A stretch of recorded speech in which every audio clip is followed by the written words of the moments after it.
야고보서를 보고 있습니다.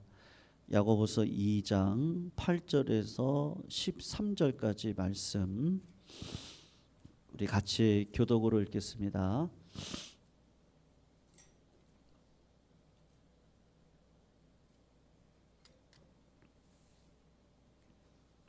2장 8절에서 13절까지 말씀입니다.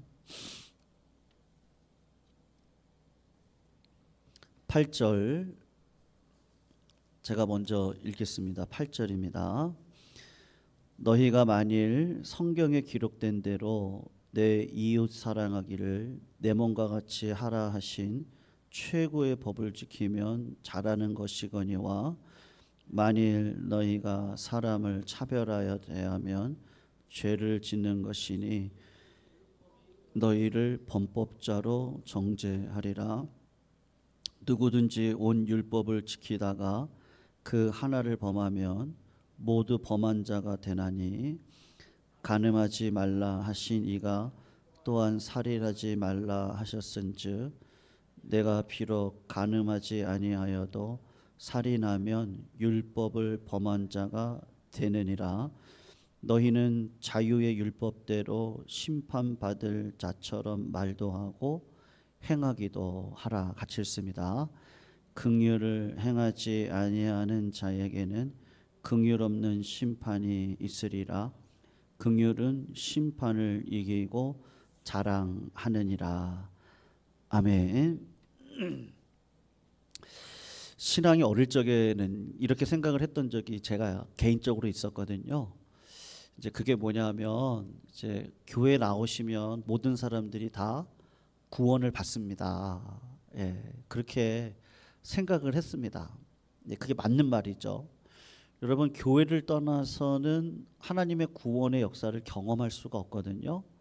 그래서 반드시 교회 안으로 들어오셔서 교회 안에서 죄인된 만남을 통해서 우리 두세 사람이 모여 있는 곳에 예수 그리스도가 필요하구나. 이제 늘 그런 마음을 가지시고 이 땅을 사랑하시면 그런 분들에게는 하늘의 구원이 날마다 임할 것입니다. 그런데 시간이 지나서 보니까요, 교회 안에 이제 성경 말씀을 보다가 교회 안에 알곡과 가라지가 있다라고 예수님이 말씀을 하시고 또 한 울타리 안에 양도 있지만 염소도 있다라고 성경이 그렇게 이야기를 하시는 걸 보면서 특별히 마태복음 같은 것을 보면은 예수님이 오히려 그 당시 교회 안에 들어와 있었던 바리새인들, 대제사장들, 서기관들 그런 분들을 향해서 예수님이 노하셨고 책망하셨던 그런 장면들, 그리고 부자 청년이죠.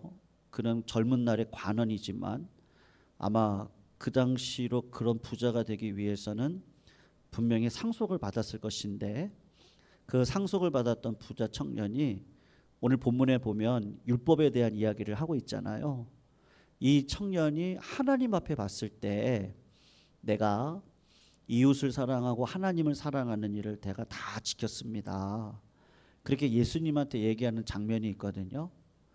그러면 성도님들, 그 부자 청년이 구원받아야 마땅하지 않습니까? 그런데 구원의 길이라는 것이 거기서 끝나는 문제가 아니라는 것을 예수님이 그 부자 청년에게 보여주시거든요. 예수님이 그를 사랑하여 가라사대 그러면서 뭐라고 얘기하셨냐면은 너에게 한 가지 부족한 것이 있는데 네 재물을 팔고 그것을 가난한 자들에게 나눠주고, 그리고 예수님이 뭐라고 얘기하시느냐 하면 나를 따르라고 이야기를 하셨단 말이에요. 그 본문을 가만히 생각을 해보시면요, 우리의 신앙생활을 사실은 부자 청년은 예수님 앞에 나아가서 적극적으로 나아갔거든요. 달려갔습니다. 그리고 예수님 앞에 무릎을 꿇었습니다. 굉장히 겸손한 모습으로 보였거든요. 그러면서 선한 선생님이요, 우리가 무엇을 해야 구원을 받겠습니까? 이렇게 이야기를 하거든요. 여러분, 행위로 구원을 받는 사람은 아무도 없습니다. 은혜로 구원받는 게 맞거든요. 그런데 야고보 사도가 하고 싶은 이야기는 뭐냐면 은혜로 구원을 받았다면 은혜로 구원을 받은 자의 특징이 있는데 그게 뭐냐 하면 여기까지가 내가 복을 다 받았다라고 생각하지 않고 끝까지 주님이 나에게 뭐라고 말씀하시는지를 듣고 그리고 그 말씀을 따라서 몸부림치며 믿음으로 살겠다고 고백하며 살아가는 그 믿음의 현장 가운데 있는 백성이 구원받은 백성이라고 이야기를 하고 있거든요. 그러니까 그런 관점에서 성도님들 생각해 보세요. 부자 청년이 그 마음 가운데 이런 마음이 있었던 것 같아요. 내가 아니면 누가 구원받겠습니까? 왜냐하면 그 청년은 정말로 믿음으로 사는 것 같아요. 네. 하나님을 사랑하고 물론 간음하지 않았겠죠. 도둑질하지도 않았을 거예요. 이웃의 것을 탐하지도 않으려고 굉장히 노력을 했을 겁니다. 아마 그는 유대인이었을 겁니다. 여러분 유대인들은 사랑을 할 때 누구만 사랑하죠? 아십니까? 유대인들은요 이방인은 개보다도 못하게 봅니다. 창녀나 세리는요 나의 친구로 사랑할 대상으로 생각하지 않고 그 사람들은 저주받은 사람이라고 생각하거든요. 그러니까 유대인들 가운데 하나님 앞에 이렇게 얘기를 하는 거예요. 하나님, 나는요 하나님도 사랑했고 내 민족, 내 백성, 가난한 자를 돌보고 사랑했습니다. 내 가족을 돌봤습니다. 내 민족을 돌봤습니다.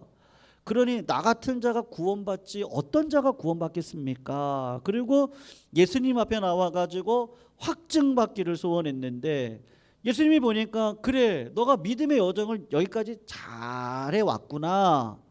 그런데 한 가지 부족한 게 있는데 그게 뭔지 아니? 너의 이웃은 유대인들뿐만 아니고 누구라는 거예요? 야고보 사도가 하고 싶은 얘기예요. 성도님들 교회 안에 2000년 전 초대교회 시절에 실제로 이런 일이 있었던 거죠. 금가락지를 끼고 멋진 옷을 입고 들어오면은 야 세상에서 무슨 권세와 권력을 가지고 있기에 저렇게 좋은 옷과 금가락지를 끼고 오지? 야, 저 사람이 우리 교회 오면은 참 유익이 되겠구나. 그래서 그런 사람이 오면 어떻게 하는 거예요? 사랑하는 거예요. 근데 왜 사랑하는 거예요? 내가 유익이 되니까 사랑하는 거죠. 내가 저 사람을 통해서 뭔가 얻을 게 있겠지라는 마음으로 세상에 가치가 들어왔는데 내가 하나님을 사랑하고 교회를 사랑한다고 하는데 하나님께서 그렇게 얘기했던 그 이웃을 사랑하는 자리는 들어가지가 않는 거죠. 왜요? 그렇게 되면 차별이 일어나잖아요. 가난한 자들이 오면 어떻게 하는 거예요? 2000년 전 초대교회에서도 그냥 뭐 여기 앉든지 이쪽에 앉든지 마음대로 하십시오. 그랬단 말이에요. 여러분 우리의 신앙생활이 하나님께서 계속해서 말씀해 주시거든요. 지금이 끝이 아닙니다. 저는 성도님들이 지금까지 복을 받아보셨지만요. 정말 그냥 물붓듯 받으셨으면 좋겠습니다. 네. 물붓듯 못 받으시니까 어떻게 되는 거예요? 제가 못 받았다 얘기 아닙니다. 우리가 좀 더 받자라는 얘기죠. 그냥 야 이건 진짜 하나님이 나한테 주시는 복이다. 네. 그러니까 우리는 양을 생각하는데 질적으로요. 이건 내 힘이 아니다. 내 힘이 아니고 하나님이 부어주시는 사랑이 나를 그냥 막 덮는 거예요. 그래서 이 마음 가운데 어떤 마음이 있냐면 진짜 나눠주고 싶어요. 목회자로서 말이죠. 성도님들 진짜 복 받는 방법이 뭔지를 알겠거든요. 제가 성도님들한테 성도님들 기도 1, 2년 하시면 안 됩니다. 때마다 시마다 하나님 앞에 지속적으로 올려드리셔야 됩니다. 그럴 때 하나님의 살아계심을요 역사 속에서 경험하거든요. 그러니까 10년 전에 일어났던 그때 그 눈물을 흘리면서 기도했던 그 사건이 그때도 기도했으니까 지금도 기도할 거 아니에요. 그러면 인생의 영적인 여정이 이렇게 굴곡이잖아요. 굴곡해지면서 하나님이 나한테 주셨던 그 눈물의 기도가 있습니다. 근데 그거를 지금 와서 보니까 하나님의 은혜를 주시려고 기독해 하셨다. 제가 그때 기도하지 않았다면 하나님이, 여러분 어떤 분이셔요? 히스기야가 믿음으로 살았잖아요. 히스기야가요. 히스기야가 믿음으로 살면서 하나님이 이제 너 생명 이제 거두어 갈 테니까 이제 다 정리하고 그리고 이제 나한테 와야 된다. 사망 선고를 내리셨거든요. 근데 히스기야가 어떻게 하죠? 성전에 올라가서 벽을 향해서 하나님 앞에 간절히 기도합니다. 기도할 때 내용이 뭔지 아세요? 성도님들? 근거가 뭔지 아십니까? 행위입니다. 행위.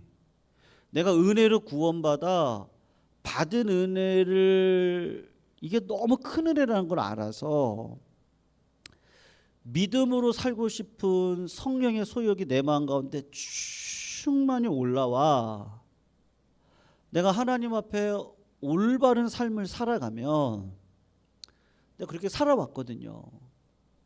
그래서 하나님 앞에, 하나님 제가요 그때 세상 바라보지 않고 하나님 앞에 눈물로 기도하지 않았습니까? 하나님, 제가 그때 절망의 자리, 낙심의 자리인데 오히려 하나님 앞에 아침 금식을 하면서 뭐 10일, 뭐 한 달, 3개월, 뭐 800일 제가 그렇게 기도하지 않았습니까? 하나님, 제가 선하게 살려고 노력하지 않았습니까? 히스기야가 뭐를 근거로 하나님 앞에 이야기하냐면 내 삶의 행위를 가지고서 기도를 올려드리거든요. 그러니까 여러분, 하나님이 그때 어떻게 하시죠? 하나님은 역대하 나와 있는 말씀대로 이 땅을 전심으로 찾아다니십니다. 누구를 찾냐 하면요, 전심으로 하나님을 찾는 자들을 하나님이 전심으로 찾아내셔서 그들의 기도를 잘 들으시고 그들의 삶을 기억하셨다가 그 삶의 그 굴곡 속에서 하나님께서 때가 되면은 반드시 응답을 해주시는 그 은혜가 있단 말이에요. 그러니까 그거를 성도님, 우리가 하루를 천년처럼, 천년을 하루처럼 살아가는 사람인데, 저는 어떨 때 그런 마음 들거든요. 내가 어떻게 기도하지 않고 살아갈 수 있을까? 하루에도요 무슨 일이 얼마나 많이 일어나는지 몰라요.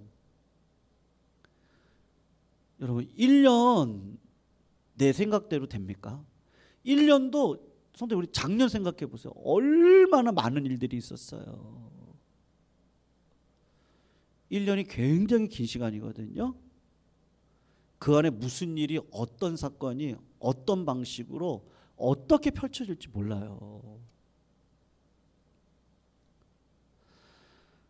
여러분, 그런 걸 생각하면 내가 어떻게 기도 안 하고 살지? 그러면서 하나님의 은혜를 내가 어떻게 안 구해? 하나님, 제가 지혜가 없어요. 하나님, 갈 길을 알려주십시오. 하나님, 저를 붙들어 주셔야 됩니다. 제가 교만하지 않도록 좀 인도해 주셔요. 아버지 하나님, 좀 물부터 좀 부어 주셔요. 우리 성도님들을 좀 건강 지켜주시고 자녀들 길 열어주시고 생명의 역사가 있게 하시고요. 하나님 아버지, 우리 성도님들 건강, 육신의 연약함들 하나님 예수의 이름으로 치유되게 해주시고, 이제는 사업의 문이 좀 열려가지고 하나님 마음껏 좀 영광을 위하여서 하나님 정말 부어주시는 그 은혜가 막 넘쳐서, 아버지 하나님, 그렇게 근거를 가지고 기도할 때 뭐를 갖고 기도를 해요? 사울왕의 기도를 하나님 안 받으시잖아요. 그의 행위는 늘 자기였잖아요. 하나님이 그렇게 미워하지 말라 그러는데 그의 평생은 다윗을 미워하면서 평생을 살았어요. 하나님의 영광을 위해 살면 얼마나 좋아요. 그냥 사람 바라보고 사람에 흔들리고 사람에 질투하고 사람 때문에 낙심하고, 그러니까는 하나님을 찾지 않으니까 하나님이 그의 기도를 받아주실 수가 없는 거예요. 왜요? 어느 순간 신앙을 멈춰버렸거든요. 그리고 다윗은 나의 적이라고 생각을 하는 거예요. 동역자인데요. 다윗은 어떻습니까? 다윗은 쫓겨다니는 인생 가운데 늘 하나님께 물었잖아요. 블레셋과 전투할 때 올라가서 어떻게 하면 좋겠습니까? 하나님 대답해 주시죠. 어떻게 살까요? 대답해 주시죠. 사울을 죽일 수 있는 2번의 기회가 있었는데도 하나님 앞에 묻는 거죠. 기름 부은 자를 네가 손대면 안 된다. 악을 악으로 갚지 말고 선으로 갚아야 된다. 그러니까 늘 인생이 기도하면서 하나님의 뜻을 구하면서 나아가는 그 자리 가운데 여러분 하나님께서 그를 불쌍히 여겨주시지 않겠어요? 왜요? 믿음으로 살아왔으니까요. 그러니까 우리의 인생을 전 인생을 놓고 하나님 앞에 계속해서 쌓아 나가시면서 우리가 그게 기도의 능력을 받는 거잖아요. 내가 기도하면서 내 삶을 깨끗하게 가져갈 때 하나님이 기도의 능력을 주시고 하나님이 역사해 가시거든요. 그것을 맛보면은 저는 우리 성도님들이 전부 다 그 자리로 들어갔으면 좋겠어요. 그러니까는 지금부터 이렇게 쌓아 나가셔야죠. 하나하나를 하나님 앞에 내가 어떻게 말씀대로 살까? 하나님의 나라와 의를 구하는 것이 어떤 길일까? 지금 우리 가정이 이런 상황이고 우리 교회가 이런 상황이고 지금 나라와 민족이 이런저런 역사 가운데 막 이렇게 가고 있는데 그리고 내 삶에 지금 어떤 변화가 일어났는데 하나님께 내는 어떤 삶을 살아야 맞습니까? 왜냐면 우리가 지금 걸어가야 될 길을 우리가 경험하지 않고 걸어가는 거잖아요. 근데 과거의 행위를 가지고 하나님의 깨끗함으로 나아갈 때 누구의 기도를 받아주신다고요?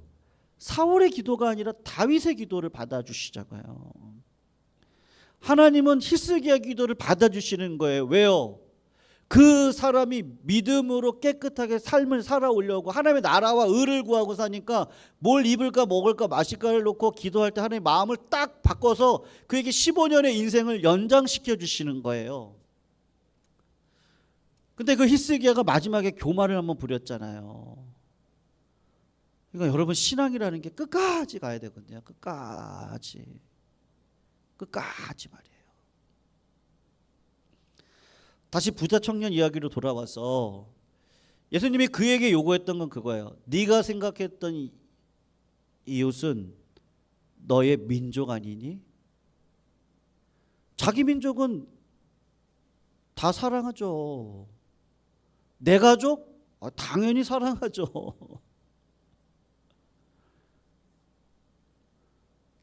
근데 누구를 사랑하지 못해요? 가난한 자, 원통한 자, 빚진 자. 예수님은 그들을 위해서도 십자가 달려 돌아가셨는데 왜 거기까지는 가지 않니? 그러니까 네 재산 다 팔아서 가난한 자들이 진짜 이웃이거든.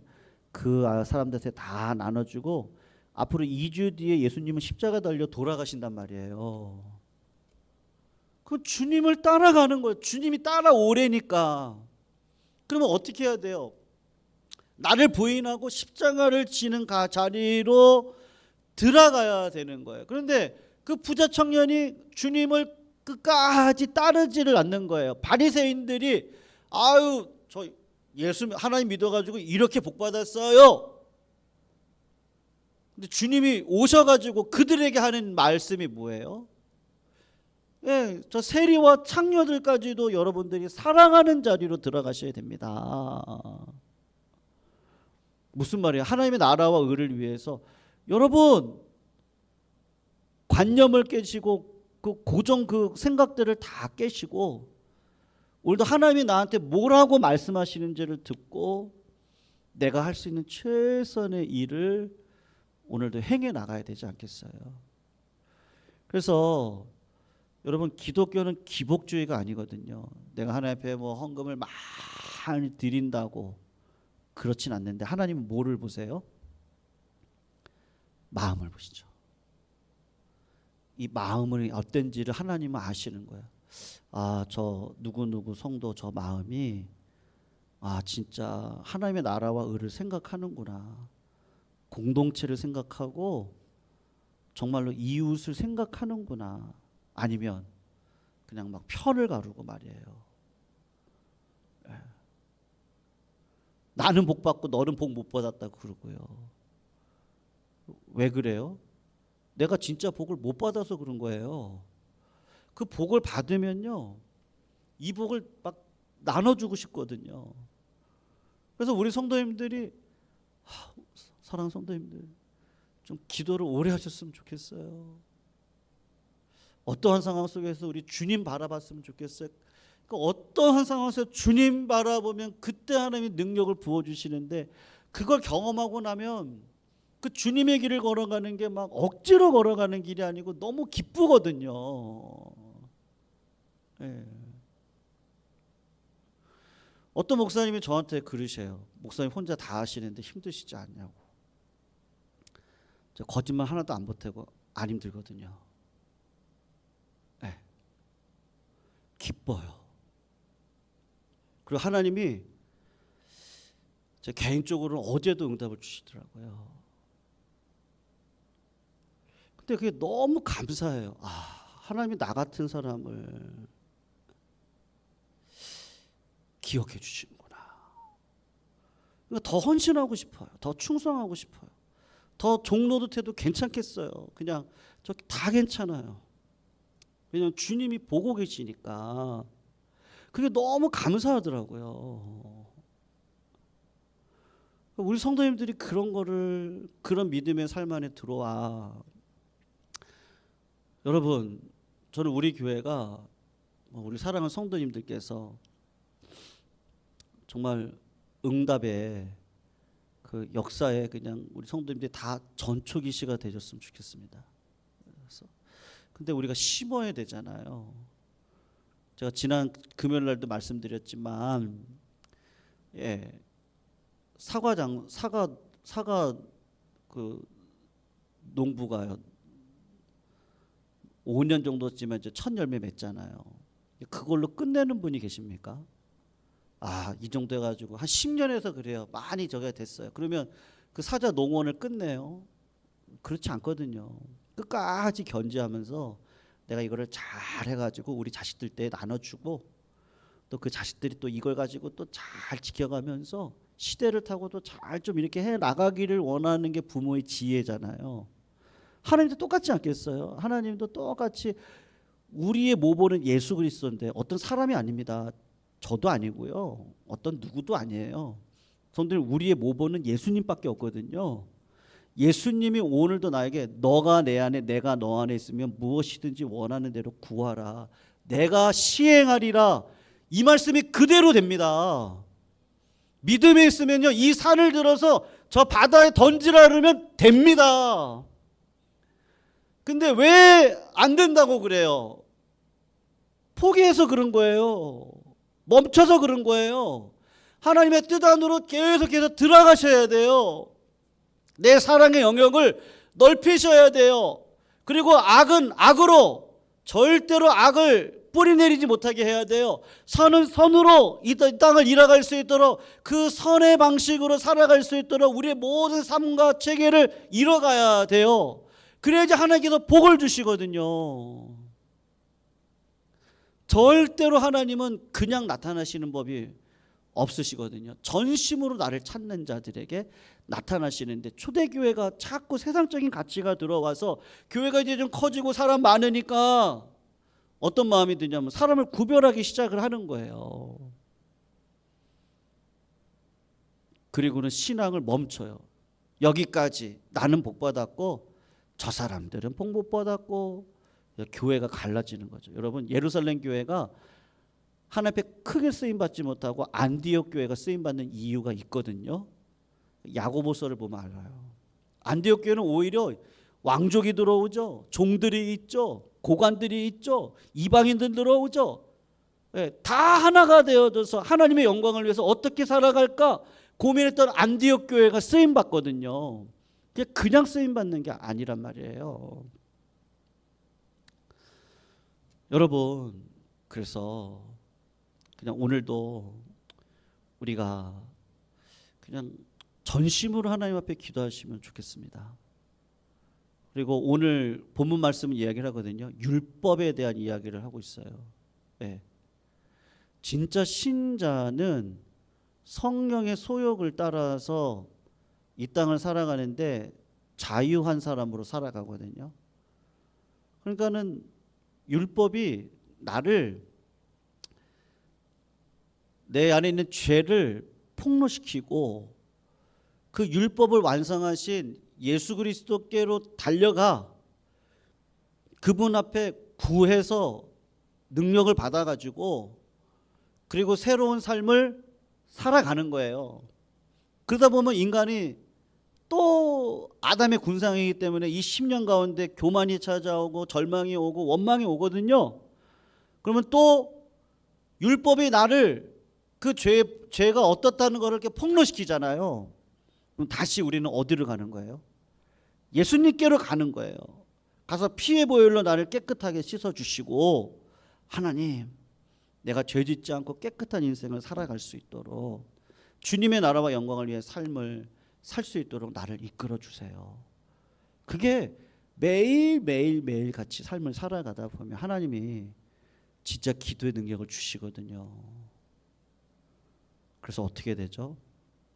응답받고 또 하나님이 지켜주시고 하나님이 함께 하시고 하나님이 역사를 운행해 가시는데 그 뒤를 따라가면서 하나님의 영광을 취하고 그 영광이 너무 영광스러워서 하나님만 영광 받아 주시옵소서. 그 하나님을 증거하고 싶고 그 하나님을 자랑하고 싶고 그래서 예수 믿어야 된다라고. 야, 예수 믿어. 예수 믿으면 하나님이 너무 함께 하셔. 걱정하지 마. 예수 믿어. 예수 믿고 끝까지 견디면 하나님이 책임져 주셔.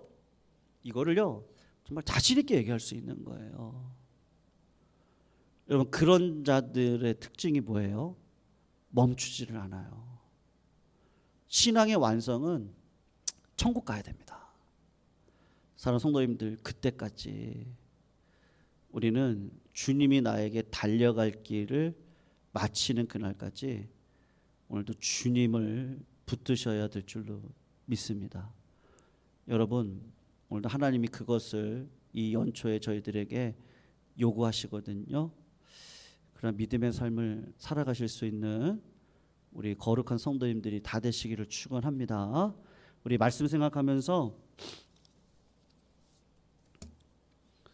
주님 다시 오실 때까지 사명 우리 같이 한번 찬양하실게요.